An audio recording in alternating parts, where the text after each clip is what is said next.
ഉമ്മമാരുടെ കണ്ണീര് കുടിക്കുന്ന ഒരു കല്യാണം, ഉപ്പമാരുടെ കണ്ണീര് കുടിക്കുന്ന ഒരു കല്യാണം, അവർക്ക് ഇഷ്ടമില്ലാത്ത വിവാഹം, അവർക്ക് താല്പര്യമില്ലാത്ത കല്യാണം, പ്രിയപ്പെട്ടവരെ, അള്ളാഹുവിന്റെ ദീൻ ഒരിക്കലും നമ്മെ പ്രോത്സാഹിപ്പിക്കുന്നില്ല.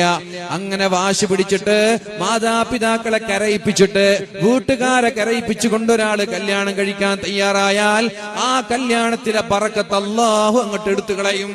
അതിന്റെ ബറക്കത്ത് അള്ളാഹു എടുത്തു കളയും. ഇണക്കം കിട്ടോ, ഇൽഫത്ത് കിട്ടോ? ആരാ ഇൽഫത്ത് കൊടുക്കേണ്ടത്? ആരാ സ്നേഹം കൊടുക്കേണ്ടത്? വജഅല ബൈനകും മവദ്ദതൻ വറഹ്മ. അല്ലാഹുവാണ് പ്രിയപ്പെട്ടവരെ സ്നേഹം തരേണ്ടത്. അവിടുന്ന് സ്നേഹം കിട്ടൂല. കാരണം എന്തേ? അല്ലാഹുക്ക് തൃപ്തിയില്ലാത്തൊരു വിവാഹമാണത്.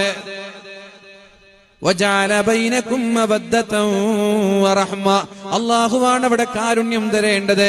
വാർദ്ധക്യകാലത്തോ അല്ലെങ്കിൽ നിങ്ങളുടെ യൗവനകാലത്തോ എന്തെങ്കിലും ഒരു അസുഖം വന്നിട്ട് ഭാര്യ കിടപ്പിലായാൽ ആ ഭാര്യയോട് ഭർത്താവ് കാരുണ്യം കാണിക്കണം. പക്ഷേ കാരുണ്യം കാണിക്കൂല. ഡിവേഴ്സ് ചെയ്തിട്ട് വേറെ ഒരു കല്യാണത്തിനാണ് ഭർത്താവ് തയ്യാറാവുക. എന്തുകൊണ്ട്? അവിടെ റഹ്മത്ത് തരേണ്ടത് പഠിച്ചോനാണ്. പഠിച്ചോന്റെ പൊരുത്തില്ലാത്ത കല്യാണാണ്. അപ്പൊ റഹ്മത്ത് കിട്ടൂല. ഭർത്താവ് എന്തെങ്കിലും എവിടെ നിന്നെങ്കിലും വീണിട്ട് വലിയ പരിക്കുണ്ടായാൽ ഭാര്യ വിചാരിക്കും, ഞാൻ എന്തിനാണ് ഇയാളുടെ കൂടെ നിൽക്കുന്നത്? ഇയാൾക്ക് സമ്പാദിക്കാൻ കഴിയില്ല, ഇയാൾക്ക് കിടപ്പറ പങ്കിടാൻ കഴിയില്ല, ഇയാൾ കിടന്ന കിടപ്പിൽ ഞാൻ